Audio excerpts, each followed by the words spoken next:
C'est Itinéraire, bonsoir, c'est le magazine des identités et ce soir vous avez particulièrement raison d'être avec nous sur NC Première car nous allons porter notre regard sur une période troublée, une période oubliée de notre histoire. Nous allons revenir sur une révolte particulière, la révolte kanak de 1917 qui affecta en son temps les régions de Koné et de Yengen.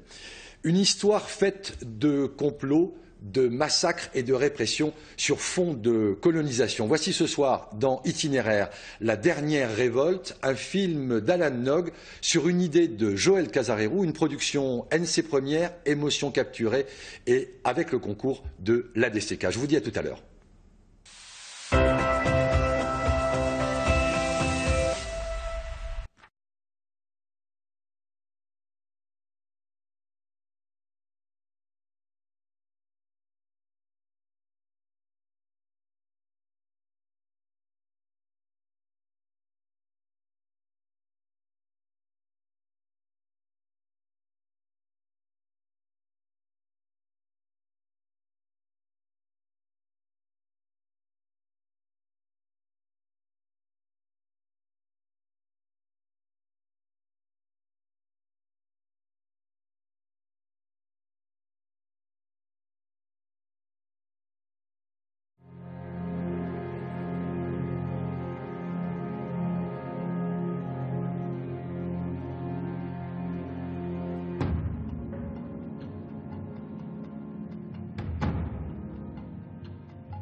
Mon frère, j'ai pris depuis quelques jours 2 lots de terrain dont un en location avec promesse de vente.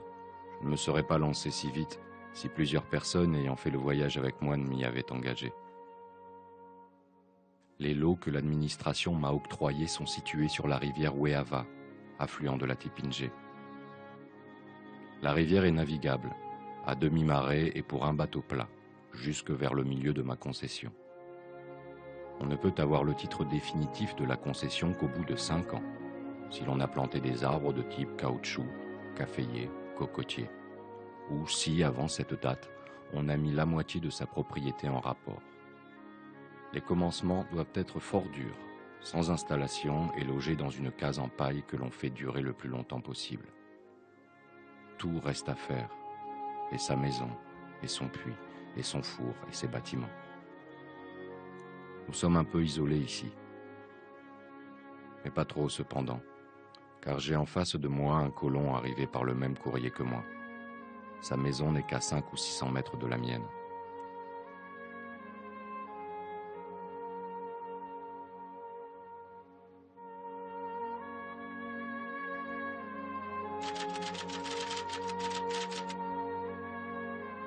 À leur arrivée, la plupart des colons placent leur maison dans des endroits tout à fait mal choisis, sans savoir de quel côté viennent les vents violents. Chez nous, c'est sud-est. Et ces temps-ci, je plante des araucarias, variétés très belles de sapins, dans la direction d'où vient le vent, afin, plus tard, d'abriter ma maison.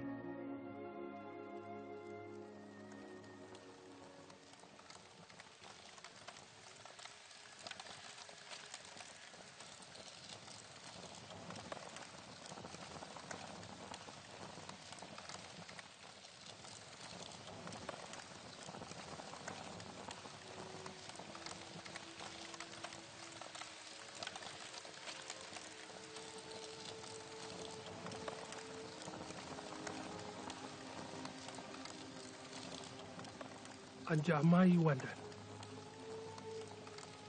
Main lindama le pati tabu ivati nyachan chane nyatan sile.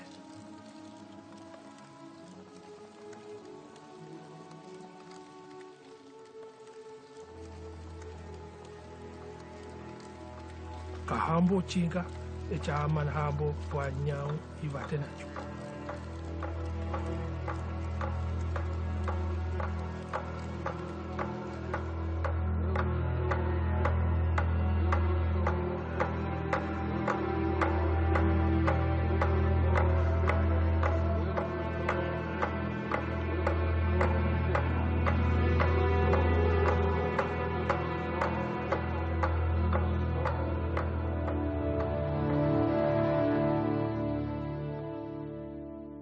Voilà à peine 50 ans que la France s'est emparée de cette petite île du Pacifique Sud. La Nouvelle-Calédonie permettra d'assurer à la France la position dans le Pacifique que réclament les intérêts de la marine militaire et commerciale. Écrit le contre-amiral Février Despointes, officiellement à l'origine de la prise de possession le 24 septembre 1853. Un pays où la terre représente bien plus qu'un seul périmètre foncier. Un pays où chaque lieu-dit est un nom de famille, signant l'appartenance d'un groupe à un clan. Un lieu où la terre définit l'identité sociale profonde de ces individus. 2 ans plus tard, l'État s'attribue la propriété des terres kanaks. Et au fur et à mesure de l'avancée du front pionnier, l'administration coloniale contraint les populations indigènes à se regrouper dans des territoires délimités à cet effet. Territoires que l'on appellera les réserves.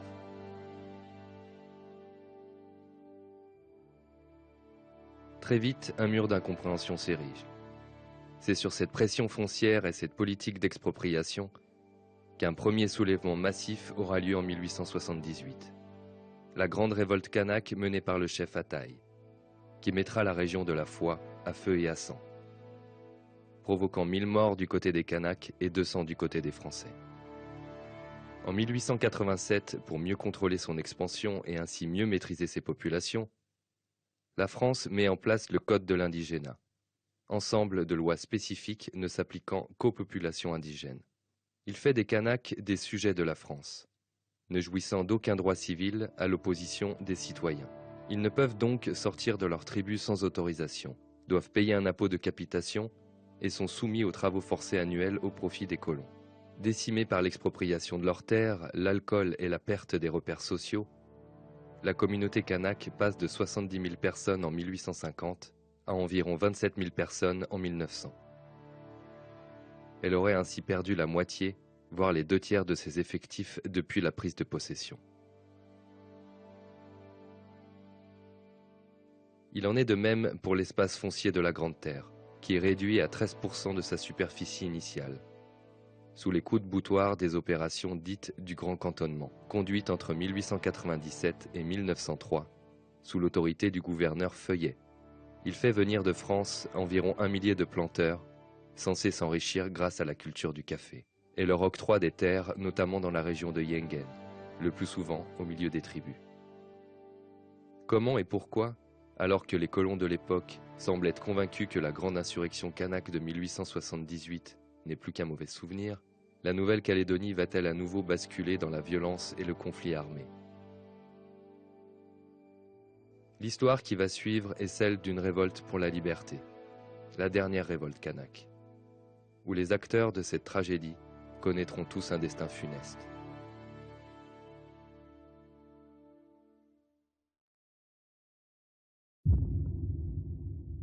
Tout sembla commencer lorsqu'en 1914, la Grande Guerre éclata en Europe.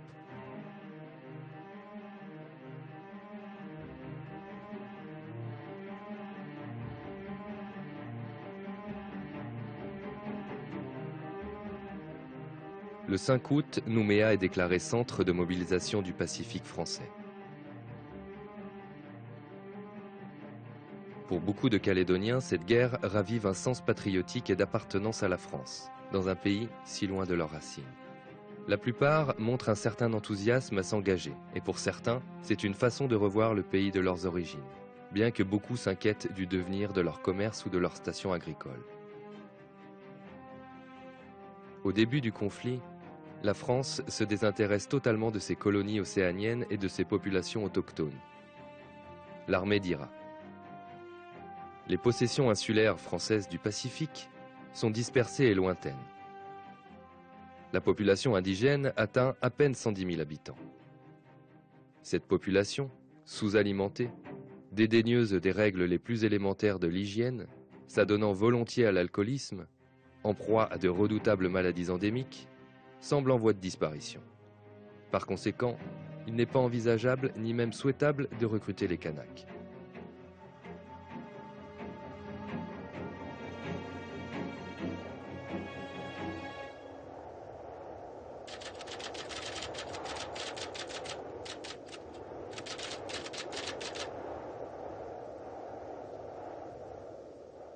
Noël Néam à Poitiba faisait partie de ces nombreuses familles qui s'étaient établies dans le district de Koné suite à la révolte de 1878. Ils étaient originaires de Poya et avaient cherché refuge vers Koné à Tiamou, dans une petite tribu faisant partie de la réserve du Koniambo, dont les chefs avaient fait alliance avec les Français lors des hostilités de 1878. C'est sans doute à travers cet homme que se sont manifestés les premiers signes d'une pression que la guerre en France commençait à exercer sur la Calédonie.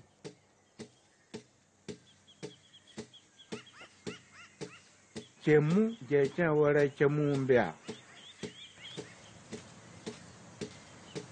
gunanu momuna nango wa injao atai na ina go kwambambe wani na arabunu kon na tatu na pa wa kamba na ratabo uti imajikawa wenna wunda wenna ndui wi ukaina kon nyambu na itapota wa Joseph Ngro iau meina ngo na pointemu ticha bila de Noël Néam Poitimba wi apro pa ne bumba wara pringro ipa na pnaiki wangro na numena meina cheri na bukna imajike bawa pnaiki na ila muna inokra meji kana I chondake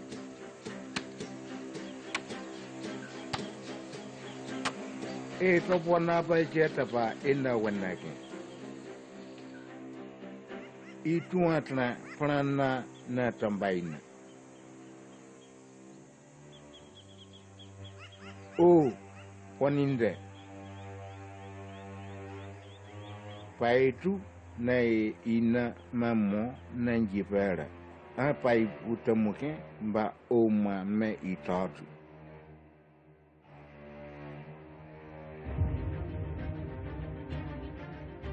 Au début de l'année 1916, la France, voyant le conflit se généraliser et s'enliser, réclame des volontaires kanaks. Indigènes, ils sont avant tout non citoyens, donc non mobilisables. Mais la France fait ici une exception. Beaucoup de Kanaks décident de s'engager car on leur promet de nombreux avantages à leur retour. Le plus souvent, il s'avéra que ces promesses n'étaient que des mensonges. Puis, en janvier 1917, la France jugea finalement qu'il n'y avait pas assez de candidatures volontaires. Elle employa donc le chef du service des affaires indigènes de l'époque, M. Fourcade, à opérer une véritable campagne de recrutement dans le nord de la Grande Terre. La longue lettre écrite par le brigadier Faure, l'adjoint de Fourcade, qui l'avait accompagné durant ces campagnes, est un témoignage essentiel à la compréhension de l'engrenage que la France, sans même s'en rendre compte, était en train d'enclencher.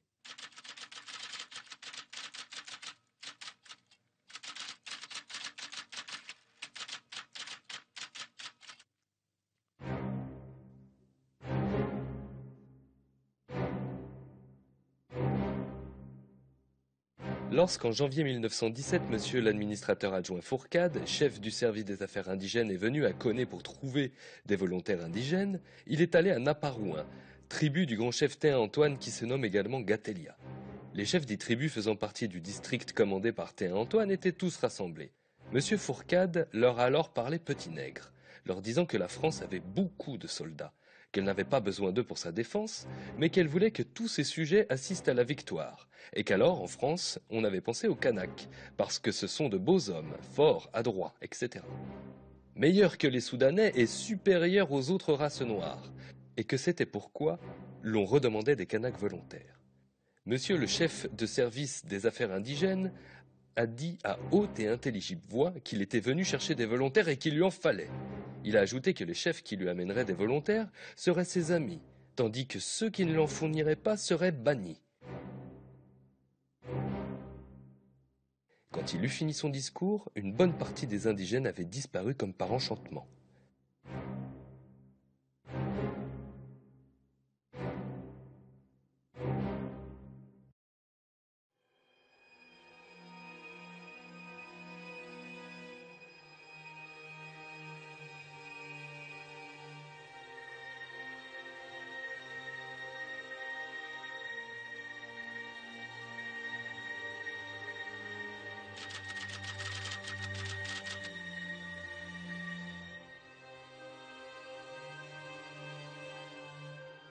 Dès janvier 1917, Maurice Lénart, alors pasteur à Waialou, pressant l'orage se profiler à l'horizon.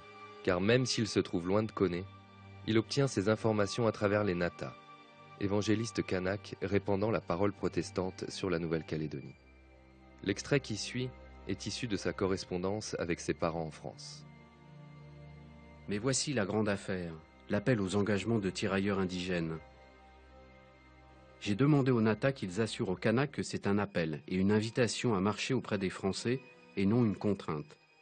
Ils doivent encourager ceux qui se présentent. Malheureusement, nos pauvres agents de la France présentent cela comme un ordre. On dira que c'est un honneur, mais je sais ce que ces gens-là espèrent, ils ne sont pas dupes. Ils demandent des précisions. Les Blancs défendent leurs terres, mais nous, quelles terres défendons-nous? Nos terres sont à la France, nous les rendra-t-elle? Je leur laisse espérer que oui. Mais l'administration va même jusqu'à utiliser pour le recrutement de volontaires dans les tribus non évangélisées de l'intérieur des polices, c'est-à-dire des indigènes réquisitionnés comme agents de police appartenant à d'autres tribus réputées plus civilisées. D'où la réponse des chefs concernés. Ce n'est pas vous qui commandez ici, vous venez toujours nous trouver pour la capitation, pour les amendes, pour la police, pour ci, pour ça. Nous en avons assez de vous, allez-vous-en. Menaces de tribu à tribu, tentatives d'intimidation à Koné, agitation sporadique dans toute la région. Il y a bien un refus de fournir des tirailleurs, compliqué d'anciennes rivalités tribales et de bévues des recruteurs.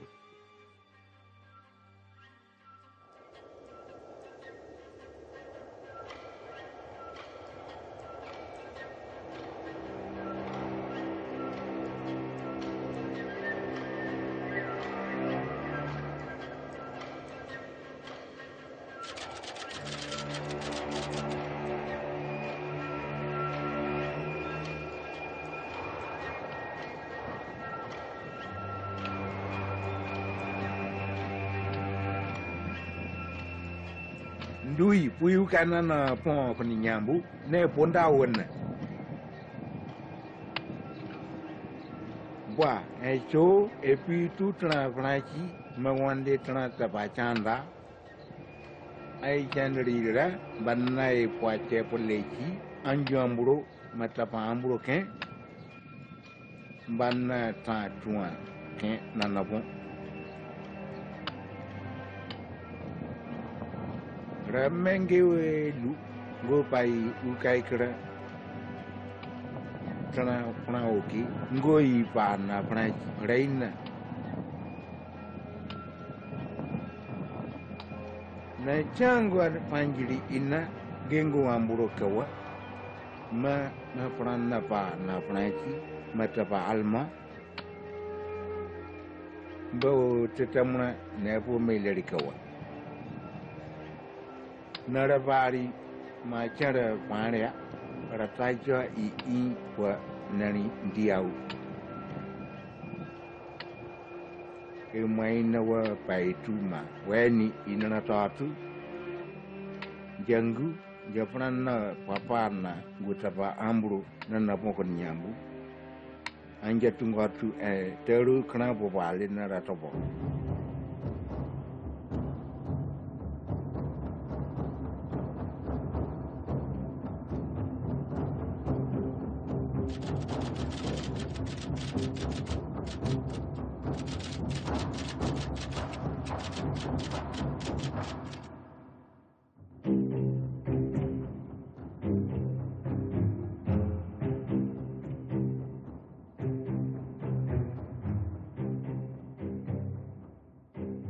Monsieur Fourcade, chef du service des affaires indigènes, le lieutenant Panetra et moi-même sommes allés à Bouanaki, après avoir fait sonder le terrain. Nous nous étions fait accompagner par des gendarmes et des Kanaks à cheval.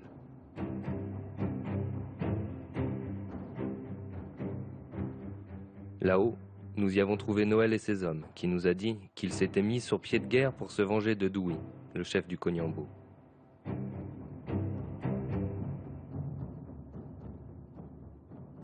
Monsieur Fourcade persuada Noël de renoncer à sa vengeance, qu'à la place, il fallait faire un pilou-pilou de réconciliation entre sa tribu et la tribu de Konyambo, et ainsi fixer une date pour le rassemblement des indigènes. Fourcade proposa la réunion à la tribu du Konyambo, mais Noël refusa et demanda que cette soi-disant fête eût lieu à Tiamou, chez lui. Le rendez-vous fut donc fixé pour le samedi suivant. Monsieur Fourcade, étant plus habile que tout le monde, avait pour projet à travers ce pilou de réconciliation de tendre une embuscade à Noël, et ainsi le capturer le jour de la réunion. Cependant, ce que Fourcade n'avait pas compris, c'est qu'à force de le crier sur tous les toits, Noël a eu vent de ses plans.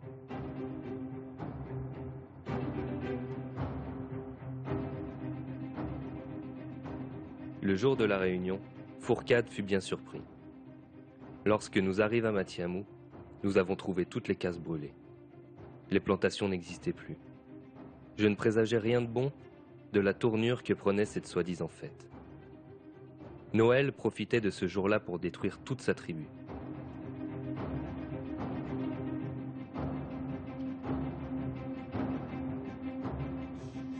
Comme il était alors à prévoir, ni Noël, ni ses frères, ni aucun des indigènes de l'endroit ne se montrèrent. L'heure du déjeuner étant arrivée, tout le monde chercha un coin pour être à son aise pour casser la croûte. Après le déjeuner, le clairon a sonné le rassemblement. Ceux qui étaient présents ont alors dansé un pilou-pilou.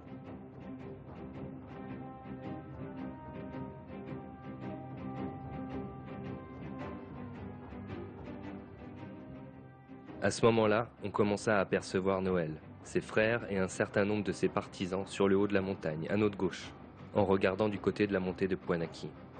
Noël dansait un pilou effréné.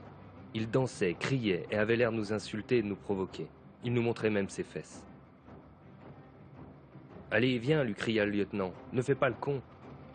Mais pour toute réponse, un des Kanaks sortit un fusil, épaula dans la direction de la troupe, tira et disparut aussitôt. Un des soldats, jeune homme du pays, reçut la charge dans une main. Tout à coup, des coups de feu furent tirés dans plusieurs directions sur la troupe, en avant, à droite et à gauche. Il n'y avait plus que le côté d'où je venais qui paraissait libre, mais d'où l'on entendait des hurlements de sauvages. Le lieutenant ordonna le repli de ses hommes, car il était certain que les Kanaks cherchaient à nous envelopper. Nous prîmes donc tous la fuite.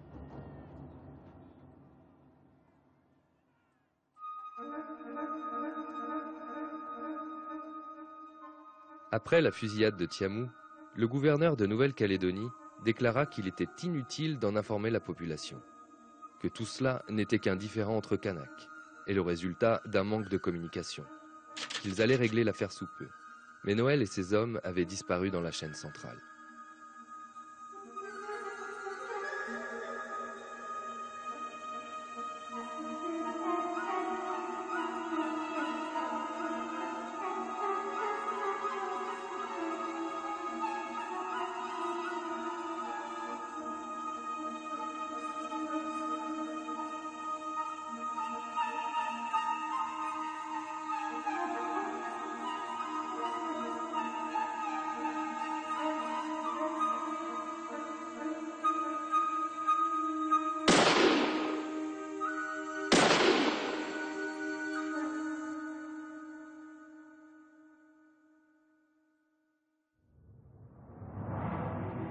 La fusillade de Tiamou et l'attaque de la station Bousquet à Forêt-Plate signent le début des hostilités, le début d'une guerre invisible.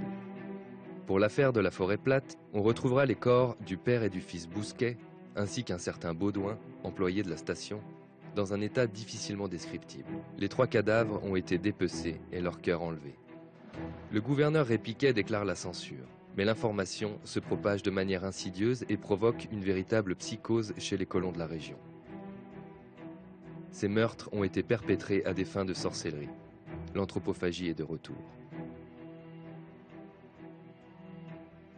Du 23 au 25 mai 1917, les lecteurs du Bulletin du commerce ou de France australe apprennent que le magasin de la mine du Copeto, dans la même région au sud de Koné, a été attaqué par une bande importante, armée de fusils, qu'un gardien japonais a été tué, mais que les rebelles ont battu en retraite quand le poste militaire installé récemment au Copeto a riposté et tué l'un des leurs. Quelques jours plus tard, on apprendra l'incendie d'une autre station et des cases de la tribu Noélie. Il n'y a plus de doute, une révolte organisée semble se mettre en place.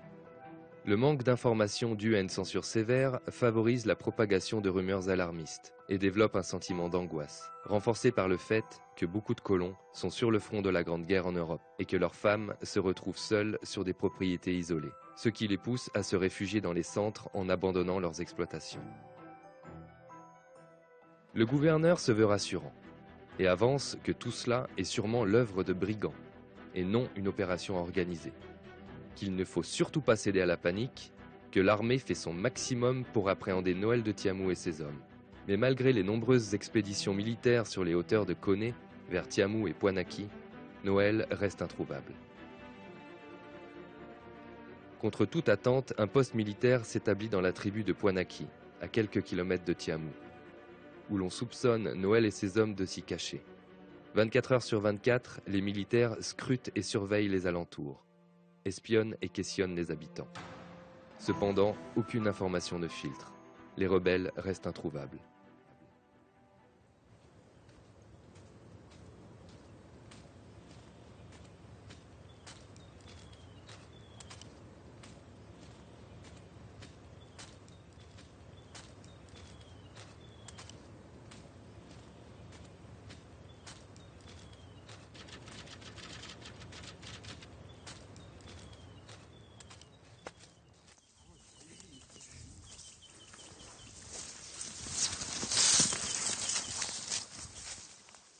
Vous voyez cette montagne-là?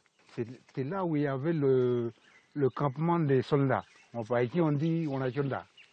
C'est là où ils pouvaient regarder du côté de Ateo et ici. Nous sommes où il y a la pierre du brouillard. Ça servait aux guerriers. Ils arrivaient ici, là, et cassaient une branche et tapaient. C'est pour pouvoir se faufiler entre les militaires. Alors, ils pouvaient passer entre les mailles sans que les militaires les voient.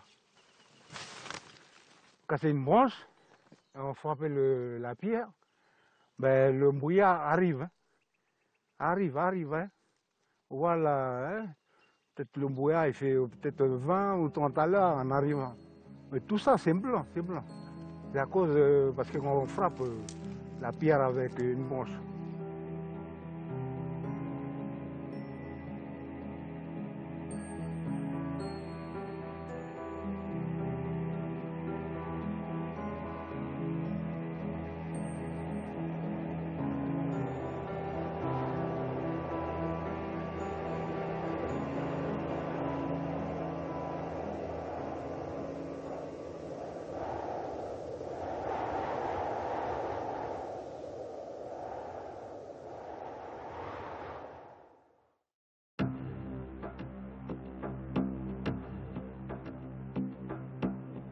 Le théâtre d'action des rebelles s'étend.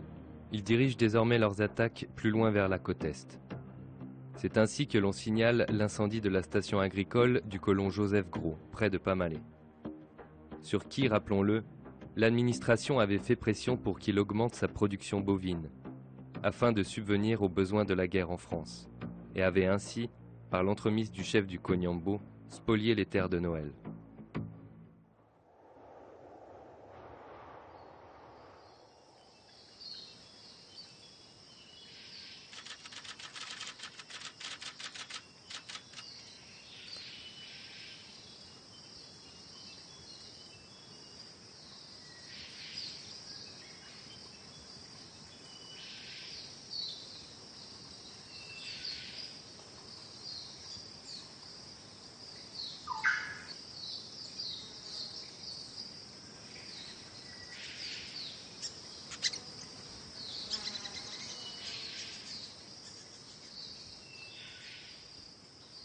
Somme toute, je n'ai fait que 400 kilos de café, C'est peu. Si la maladie ne s'était pas mise sur l'ancienne variété du pays, j'aurais fait au bas mot les 2000 kilos. Il y a une vraie différence. J'ai eu mon compte d'émotions et de misère. Et mon intention, pour le moment du moins, est de vivre tranquille et de ne pas m'abrutir jusqu'à la fin de mes jours dans le travail. Quant à revoir la France maintenant, je ne le crois pas.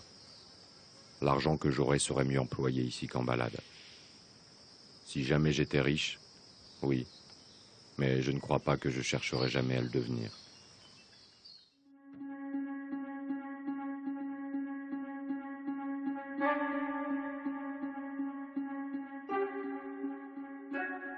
Le gouvernement a reçu aujourd'hui, à 12h30, le télégramme suivant de l'adjudant Bécu, Yengen, le 16 juin 1917.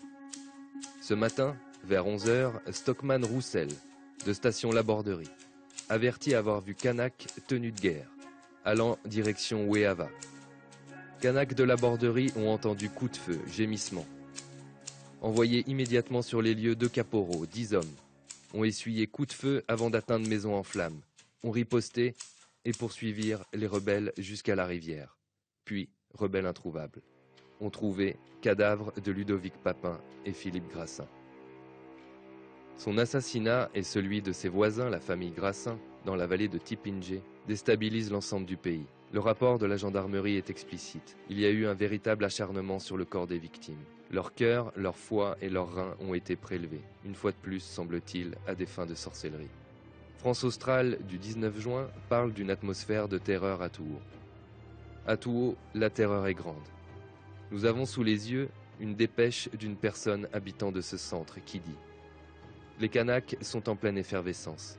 Nous vivons dans l'angoisse. Si l'on ne veut pas que demain nous soyons tous massacrés, insistez auprès du gouverneur, auprès du commandant militaire, auprès du conseil général, pour que des troupes soient immédiatement envoyées sur les lieux afin de nous protéger. Il est temps, grand temps d'agir, de façon ferme et vigoureuse à la fois. C'est un cri de détresse et d'alarme que nous poussons, auprès de ceux qui ont charge des intérêts de ce pays et de la sécurité de ceux qui y vivent. » La dernière lettre que Ludovic Papin écrira à son frère ne fait aucun état de troubles éventuels dans la région où il vivait. Rien ne laissait présager d'une telle fin tragique. Vraisemblablement, il ne se doutait de rien.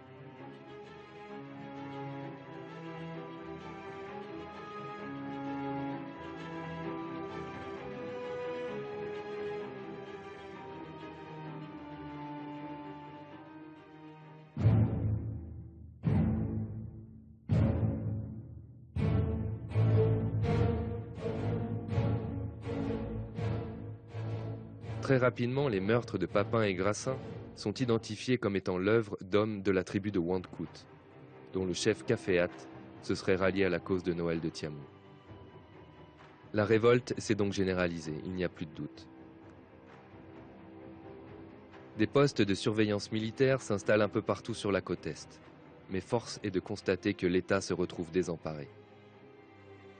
Noël et ses hommes ont disparu, et Caféat, le chef de Wandkout, qui a organisé avec ses hommes le meurtre de Papin et Grassin, est introuvable également. L'administration essuie échec sur échec dans ses tentatives pour appréhender les rebelles. La méconnaissance du terrain est bien sûr pour quelque chose. Elle se résout donc, et non sans hésitation, à demander de l'aide d'indigènes fidèles, qui eux ont une vraie connaissance du terrain. Les palabres se multiplient, écrit le bulletin du commerce. Nos courageux indigènes de Wailou n'hésiteront pas à entrer en campagne, avec les chefs Mindia, Mandawe, Casimir et François. Et le journal de découvrir que ces Wailous sont des gens civilisés. L'auteur de cet article dira « Ils ont renoncé à leurs cases insalubres pour de petites maisonnettes à la française. Ce sont d'excellents citoyens français. » L'administration se félicite de sa décision. Les indigènes de Wailou se révèlent efficaces. Ils ratissent véritablement la région rebelle, avec une excellente connaissance du terrain. Dès juillet, les lecteurs des journaux de l'époque suivront le cours de leurs opérations dans la chaîne et les plateaux qui dominent Koné, avec interrogatoires musclés, pillage et destruction totale des villages. Les militaires avec les auxiliaires Kanak de Wailou, de Ponerouin, de Poindimier et même de Koné. Ils ont massacré des Kanaks. Tous ces Kanaks-là. Coupé le nez, le front, la tête, les oreilles. Et puis, ils ont compté combien. Hein. Foutus dans les caves et puis brûlés.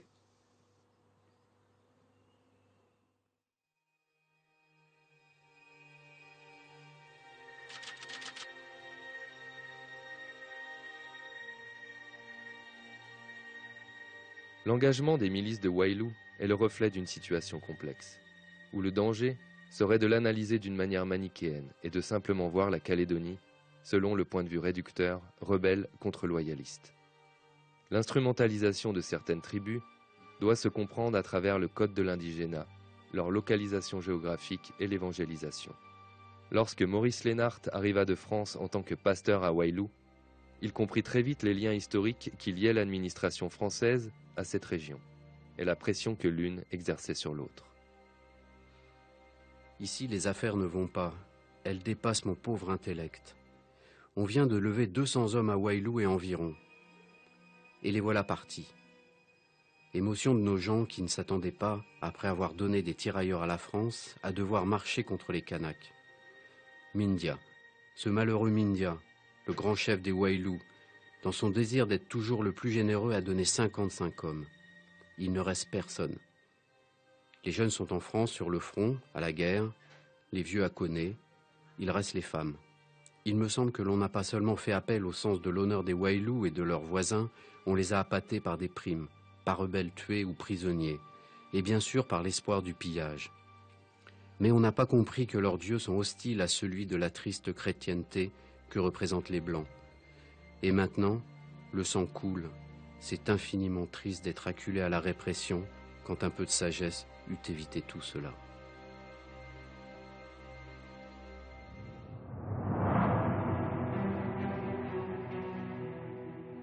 Malgré l'engagement des soldats de Wailou et des expéditions punitives menées par l'armée, Noël de Tiamou et le chef Caféat restent introuvables.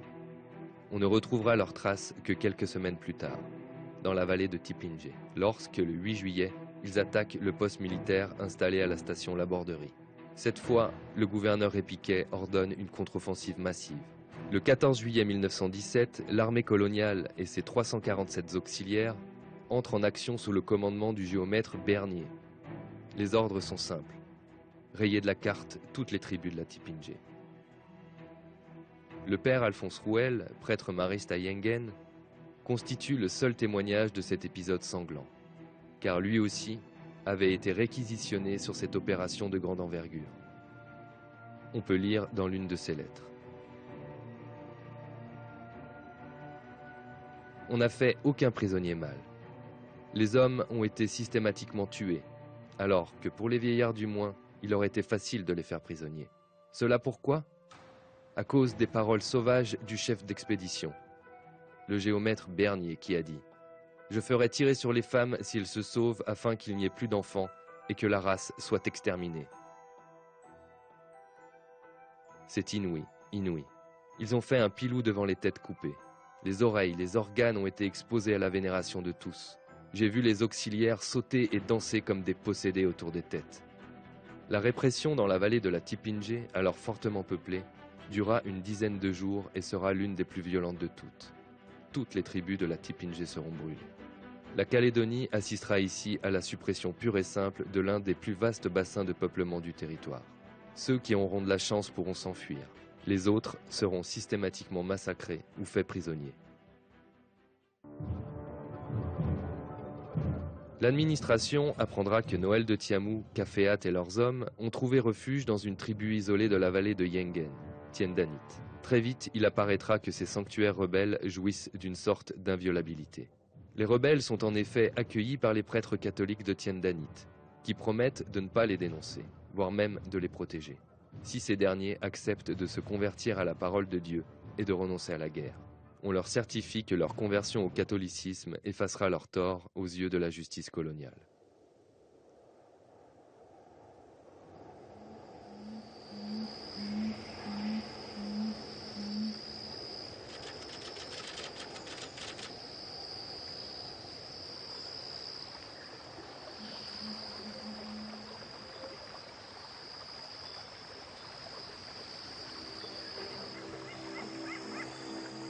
Chango to Mongari, and the people and the phone, Nan Jacoba. Abiunga Nato Indue, and Uti no Crambru, or a pre Naraina Tababi, Gunja. Ipa Pujiri Catholic, Nacha Yarinja, Bangori. Numara Nanja being in a motor, and jet up on Namu Vaganje, Nanjanajo Vaitaganje, Nanamwe Tongo Indue, and Jetamungari Indue.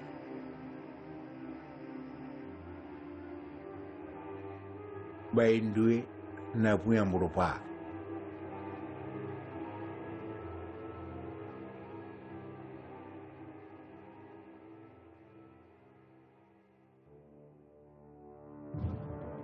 Fourcade, mandaté comme négociateur, se rend sur Yengen. Mais face à la mauvaise foi des catholiques de Tiendanit, il tente de négocier avec les chefs de la région, qui eux ont une autorité sur cette tribu, notamment le grand chef de Yengen, Dwi Boirat, afin qu'il déloge les rebelles réfugiés à Tiendanit. Échec, Fourcade dira. Nous savons bien que tous les rebelles sont concentrés à Tiendanit, mais les curés les abritent dans leur soutane, tandis que le grand chef de Yengen fait mine de ne pas savoir. Et cela peut durer longtemps ainsi.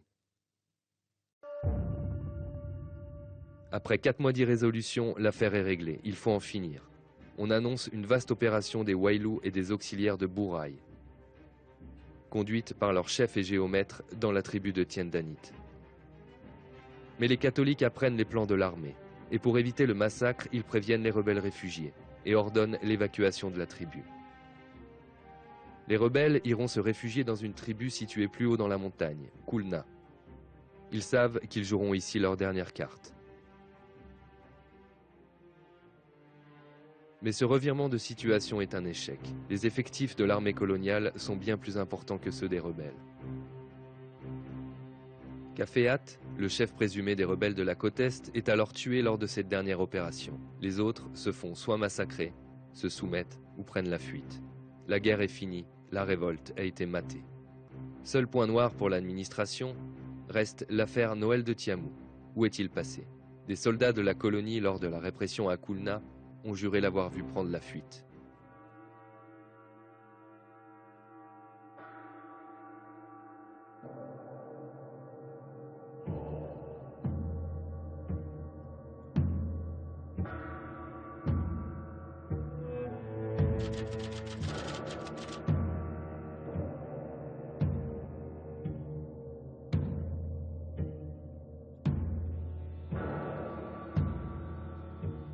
Way, Japato to Kambunguro, Atichecho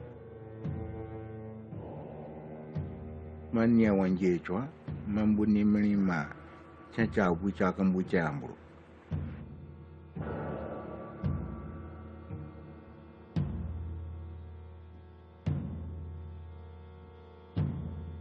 Wange Kulna, Napochomba.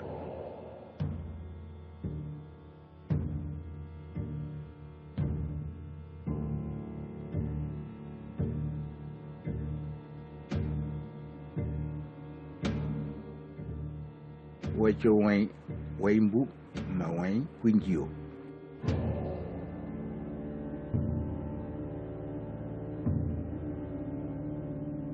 Oraton Angumangi, Nduao na Ari Machipa Inayo.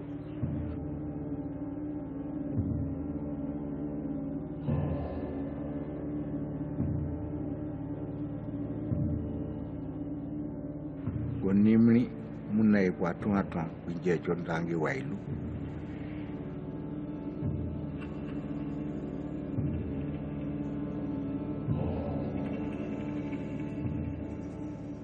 Nane Changu Chabu, Anapwa, Ainge Pang.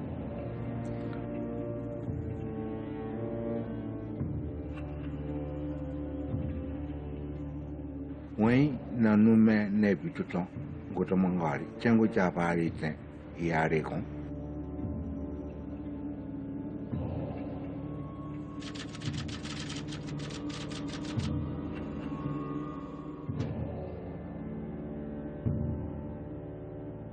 wecho wen pui ajikon pui a undopa ne emba oyari dili ni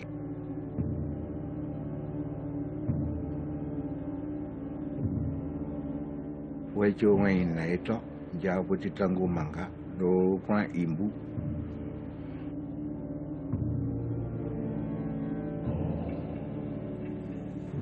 monde mango jiba mbati diakone.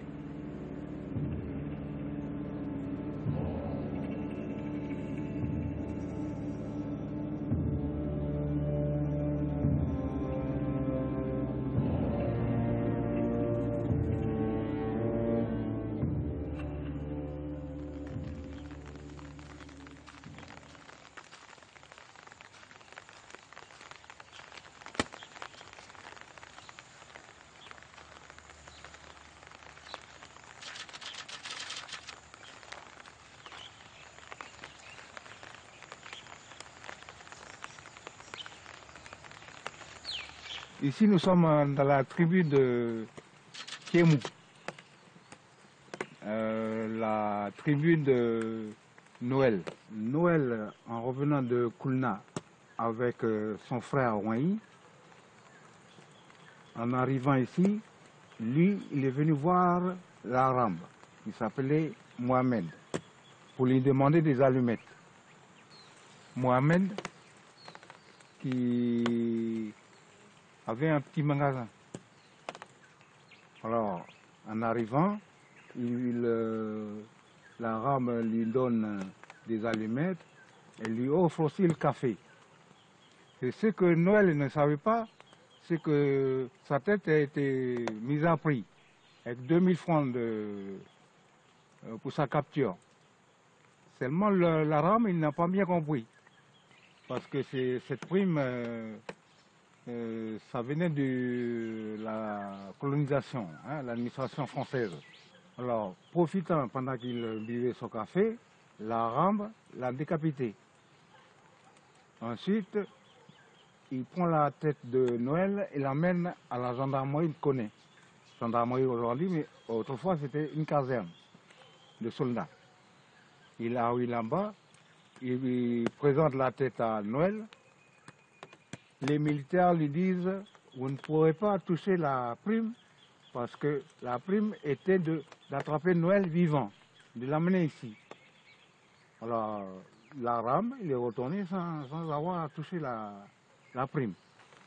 En tout cas, nous, Noël de Kiemou, on reste dans nos cœurs un héros de cette guerre de 1917.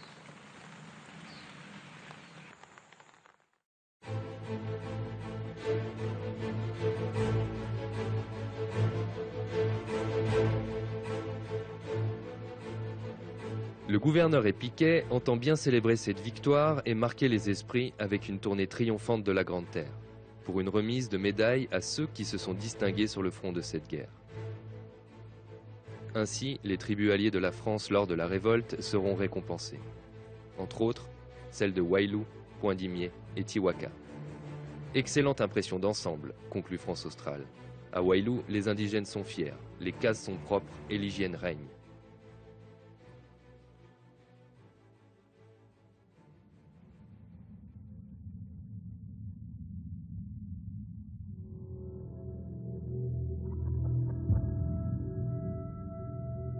Contrairement à la révolte d'Ataï de 1878, la France estime cette fois-ci nécessaire d'instaurer un procès, visant à élucider les causes de ce soulèvement.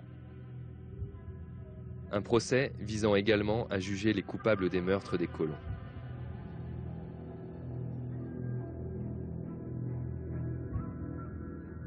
Les chiffres que nous avons en notre possession aujourd'hui sont accablants et doivent ici servir de mesure de recul par rapport au bien fondé et à l'impartialité d'un tel procès.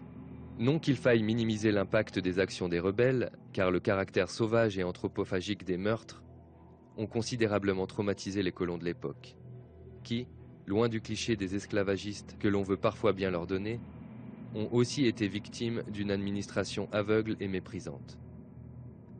Ce qu'il faut souligner cependant, c'est qu'à côté du massacre de ces 10 colons, plus de 200 Kanaks furent exécutés, plus de 20 tribus furent rasées. entraînant un exode qui bouleversera à jamais la démographie de la Nouvelle-Calédonie et perpétuera dans les mémoires collectives une douleur et un déracinement sans pareil, encore très perceptibles de nos jours. Par ailleurs, les origines de cette amertume ne se cristallisent pas uniquement autour d'un antagonisme blanc-noir. L'implication des Kanaks ayant soutenu la France pour mater les rebelles générera de profondes dissensions entre les clans, qui encore aujourd'hui ne sont pas résolues. Le procès débute donc le 7 juillet 1919 et s'achèvera 2 mois plus tard, après 41 audiences. Le seul problème vient du fait qu'aucun des chefs impliqués dans les opérations actives n'est au banc des accusés. Noël de Tiamou a été assassiné et Caféat, son homologue de la côte Est, est mort lui aussi. Aux grands abonnés absents, signalons également le brigadier Faure, l'adjoint de Fourcade, qui aurait constitué un témoin précieux quant à l'épisode de la fusillade de Tiamou, véritable catalyseur des événements qui suivirent. Sa hiérarchie lui a volontairement ordonné de se tenir à l'écart, car son rapport mettait en lumière la culpabilité du chef du service des affaires indigènes. Ce procès n'est donc ni plus ni moins une mascarade. Du côté des accusés, on découvrira donc de nouveaux personnages, inconnus jusqu'alors ou parfaitement secondaires dans l'affaire de la révolte. N'ayons crainte d'avancer que ceux-ci ne sont que des boucs émissaires visant à protéger les vrais coupables, comme le petit chef de la tribu de Wanash, à Touo, le dénommé Moïse Néa, sur qui les catholiques et l'administration voudront faire porter l'entière responsabilité de la révolte. Mais pour l'heure, le procès débute autour des origines de la révolte. Pourquoi une telle insurrection a-t-elle eu lieu? L'administration est naturellement la cible des accusations des colons. Maladresse, faiblesse, inefficacité, ignorance sont les griffes dont on l'accable et dont elle se défend souvent mal. Mais nous n'avons pas affaire ici au procès de l'administration. Car même si le témoignage des colons évoque une grande partie de responsabilité de la France, l'administration répandra la thèse largement soutenue de celle d'un antagonisme foncier existant entre les 2 grands groupes humains qui cohabitent dans l'île, comme cause principale du soulèvement. Nous voulons mettre les Blancs à la porte et reprendre nos mœurs d'autrefois, dira l'un des inculpés, un seul, mais venant conforter l'administration dans ses propos. Les principales affaires de la révolte sont passées en revue et jugées. Mais lorsque vient la plus sanglante de toutes, à cause de son caractère anthropophagique, celle du meurtre de Papin et de la famille Grassin, l'affaire qui a le plus marqué les esprits, l'Assemblée se crispe. L'élément perturbateur dans la compréhension de ce procès, c'est le témoignage des catholiques, qui viennent volontairement embrouiller une situation déjà complexe. On sait de sources sûres que celui qui a exécuté les assassinats des colons Papin et Grassin, c'est le chef Caféat. Cependant, un doute immense subsiste sur le donneur d'ordre. Et c'est là que les catholiques interviennent, pour servir leur propre intérêt, au détriment d'une recherche de vérité. Ils accusent donc un illustre inconnu, et le désignent comme l'instigateur de la révolte, le petit chef protestant de la tribu de Wanash à Touo, le dénommé Moïse Néa. Le prêtre Chalandon de Touo se présente donc à la barre. Il n'est pas exactement un témoin oculaire, mais il a beaucoup entendu dire. Néa avait mauvaise presse, il était fourbe, menteur, hypocrite.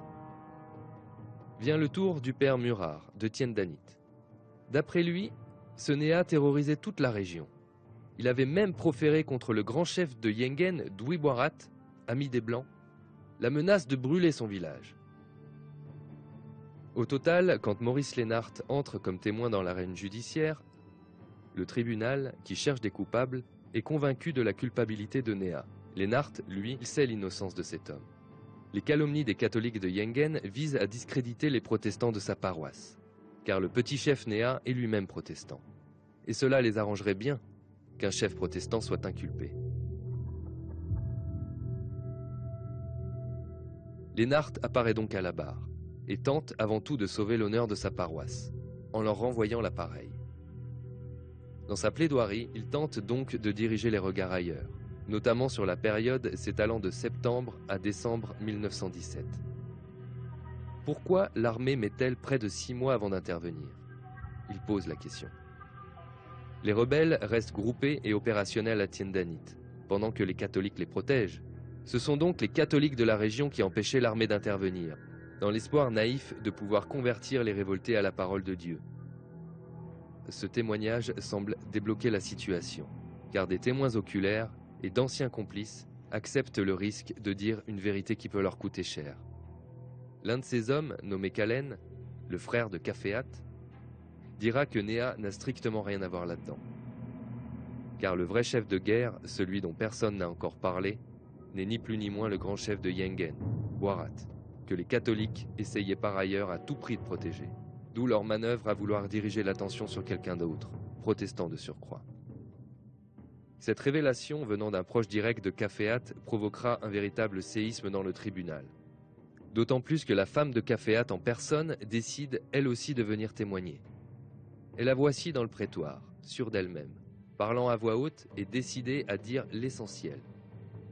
Il y avait longtemps que le grand chef de Yengen, Dwi Boirat, avait envoyé à Caféat la monnaie de guerre. Car Caféat, dans la hiérarchie tribale, était obligé d'obéir au grand chef Boirat. Et ainsi, la monnaie de guerre avait circulé par le jeu des alliances tribales. Elle ne pouvait supporter que Dwi Boirat, l'initiateur de cette révolte, demeure impuni, après avoir fait tuer beaucoup d'hommes et participer lui-même au festin anthropophagique, tout en feignant de rester l'ami des Blancs. Maurice Lénart est enfin soulagé. L'honneur de sa mission protestante a été sauvé, en même temps qu'une lumière crue a été jetée sur les manigances de l'Église catholique. Le témoignage de la femme de Caféat confirme le tribunal dans sa nouvelle conviction. L'inspirateur, le vrai chef de la rébellion, celui qui a œuvré dans l'ombre pendant toutes ces années, c'est Boirat, le grand chef de Yengen. Dès avant la fin du procès, entre deux plaidoiries, le tribunal apprendra le décès de Dwi Boirat, et personne ne peut croire à une mort naturelle.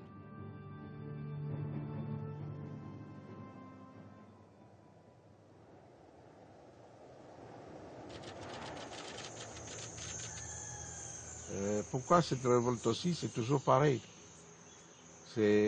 La réflexion, c'est de dire la France nous demande d'aller défendre son pays parce qu'il est occupé par les Allemands. Mais nous ici, notre pays, il est occupé par les Français. Ce qui fait que grand-père n'a jamais répondu à l'appel du gouverneur pour les volontaires pour la guerre de 14-18. C'est lui qui a donné le tabac pour dire qu'il ne faut pas qu'on reste comme ça. Il faut qu'on défende nos terres. Si de plus en plus on accapare nos terres, et puis nous, où est-ce qu'on va aller? On ne peut plus vivre. Il y a même c'est malheureux à dire, quoi. Mais il y a eu des découragements, tout ça, au niveau des Kanaks. Parce qu'ici, dans la vallée de Yengen, la colonisation, ça s'est fait assez brutalement. Donc, le gouverneur envoie les colons, une partie des colons. Il y avait aussi ce qu'on appelle des déportés libérés, qui ont eu des lopins de terre. C'était 25 hectares, je crois, qu'ils donnaient à chacun. Et dans chaque commune, dans chaque endroit, dans chaque chefferie, il y avait des zones qui étaient déjà délimitées.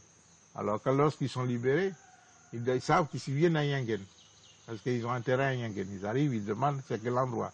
Et ils vont s'installer. Même avec les... Comment ça s'appelle? Avec les Kanaks qui sont dans ces tribus-là. Ils s'installent au milieu des Kanaks des tribus, et puis petit à petit, ils leur disent ici, attention. Ici, maintenant, c'est chez moi. Il faut partir d'ici. Et puis, il y avait d'autres colons qui étaient venus, comme Garnier et puis surtout Petit Jean, ici dans la vallée de Yengen, qui ont ramené le bétail. Le bétail, les cochons, les moutons, et ils ont lâché dans la vallée de Yengen. Ce qui fait que le bétail, lui, il monte dans la vallée de Yengen. Et il ravage tout sur son passage, jusque là-haut, à la limite de la chefferie Goa, dans les années 80, quoi, 1880 et quelques. Et c'est comme ça que toute la vallée de Yengen a été occupée. Puis la vallée de Tipiti, pareil. Et la vallée de Tangen aussi. Ils ont été pris comme ça. Par une colonisation assez forcée, quoi. Par le gouverneur Feuillet qui a donné l'ordre, quoi. Et comme mon grand-père, bien sûr, il a été une tête, donc lui, c'est lui le patron, c'est normal. Hein. Donc il a fait ce qu'il veut ici. Et c'est ça qui a fait que la révolte de la Tipingué est venue de tout ça, de tous ces phénomènes-là. Quand le grand-père a donné le tabac, il a donné le tabac à tous ses alliés, les alliés de la vallée du Tipingué. Et c'est allé même jusqu'à là-haut à Koné, avec le chef Noël. Parce qu'autrefois, les grandes chefferies, ils avaient des relations dans la haute vallée du Tipingué, sur la côte ouest, on descend jusqu'à Vaud, avec les chefferies de Vaud, et puis même sur la côte ouest jusqu'à Koné, il y avait ces relations-là. Ce qui fait que le grand-père qui a donné le tabac pour aller dans la vallée du Tipingué et commencer la répression de la vallée du Tipingué, c'est-à-dire arrêter la colonisation. Donc bon, ils ont tué les colons qui étaient dans la vallée du Tipingué, mais c'est la réaction normale quand vous êtes occupé par une colonisation assez hasardeuse et puis surtout qui ne tient pas compte de vous. Vous êtes considéré comme rien, comme on dit, et c'est comme ça que c'est arrivé là, que le tabac a été accepté. Ça fait mal au corps quoi, quand on revoit tout ça, on parle de ça. Mais je sais que le grand-père a été convoqué par le tribunal en 1919 à Nouméa pour aller passer au tribunal à Nouméa. Et quand il a été convoqué, il n'a pas voulu se présenter au tribunal. Il a dit non, ce que j'ai fait, il faut que ça reste. C'est un engagement que la chefferie a pris. Et il a pris sur lui le fait de mourir. Et il est allé se suicider sur un îlot à côté de chez nous. En face de la poule, il y a l'îlot qui est en bas. C'est là où il est allé se suicider. Il n'a pas voulu se rendre à l'administration. Grand-père Douy.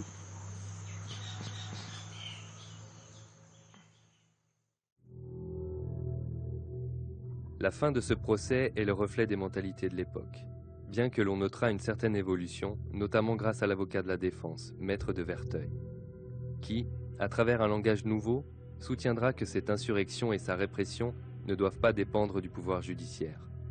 Car selon lui, nous n'avons pas affaire à des criminels de droit commun, mais à des gens qui, comme nous, ont le droit d'avoir une patrie. Il rappelle également que 320 tirailleurs mélanésiens sont morts pour la France, sur le front de la guerre en Europe. Malheureusement, cette plaidoirie n'aura qu'un effet minime sur le verdict des juges. Ils prononcent 8 acquittements, dont ceux du chef Néa, et 60 condamnations. 5 peines de mort, 6 réclusions à 20 ans, 29 à 15 ans, 3 à 10 ans et 8 à 5 ans. On reprochera aux Kanaks leur violence et leur barbarie. Cette guerre de 1917 est placée sous le signe du cannibalisme et de la sorcellerie. Mais quel sens faut-il donner à ces pratiques ? 1917 sera considéré pour les uns comme la preuve ultime que la culture kanak ne se fonde que sur la bestialité. Pour les autres, l'anthropophagie sera le signe d'un dérèglement dû à la colonisation, et cette violence devra être considérée comme une juste réponse à une autre violence, celle d'une administration et d'un pouvoir qui n'ont jamais tenu compte des valeurs de la société qu'ils étaient en train d'écraser.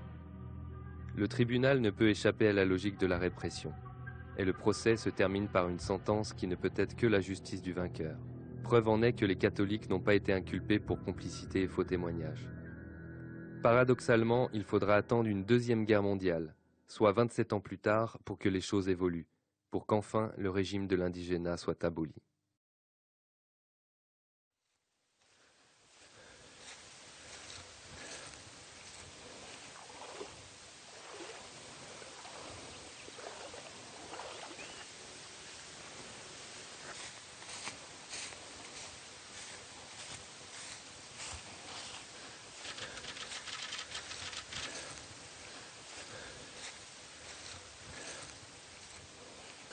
C'est une très très grande vallée qui, je pense, à la superficie, elle doit être équivalente à la grande vallée de Wailou, quoi. On dit qu'il y avait une dizaine de tribus qui résidaient ici avant 1917. Et puis, lorsque les troupes de la répression de la colonie sont arrivées, ils ont rasé toutes les tribus. Et là, on voit encore les traces de leur implantation. Les bagneaux, les sapins, les cocotiers. Tu vois ici les traces des biondiniums. Partout là. Les biondiniums, là, ici en croissant là, c'est le petit monticule que tu vois là.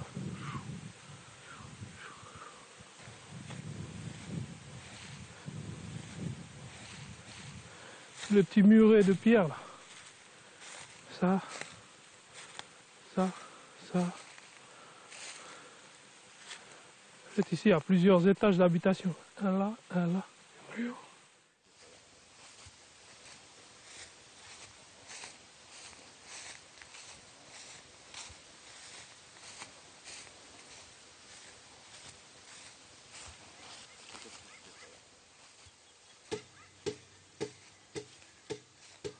Il n'y a plus que les arbres, il n'y a plus que les cocotiers, les sapins, les bagneaux qui peuvent témoigner de la présence des hommes ici.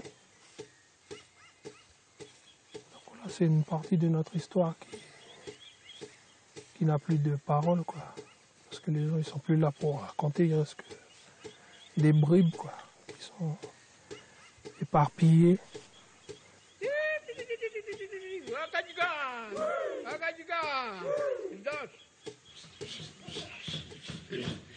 Iya yang kau juga jangan kamu jangan nyanyi leo amat jangan kau tamat marian kau tamat kau kemudian tunjuk hari macam naun di monika ya zaman jema kau dah majang mangran jawi.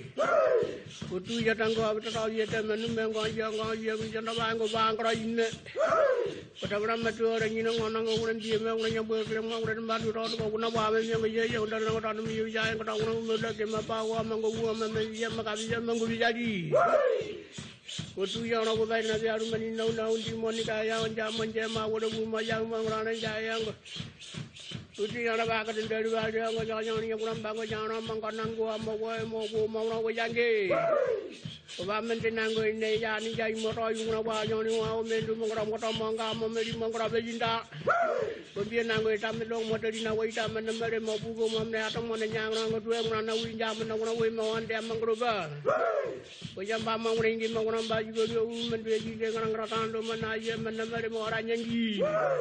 Kemudian nanggo rumah motor keladi meja pro mengenai bu mengeram ya rumah mengejabe. Kujaya nama mengkagu jango biji kembali nanam bayi membimba mengkoreng do mendang nanggo biji nawe tam meja bopai. Kemudian mengandang kujat yang mengani yang belum yang kadi mengemana orang pam nanang mengenai do menanang ko among do motor menuara mengkau do mengkuji mengkau dan mengkau ya mengkau pranoko.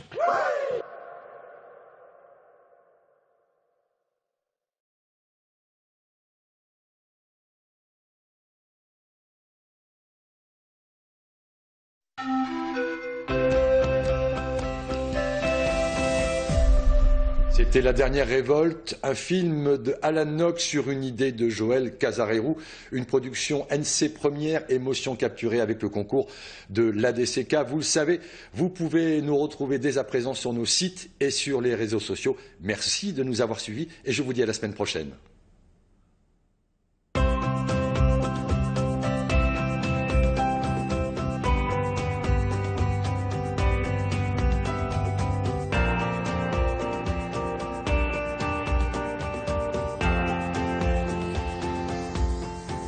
Retrouvez cette émission sur ncpremière.nc.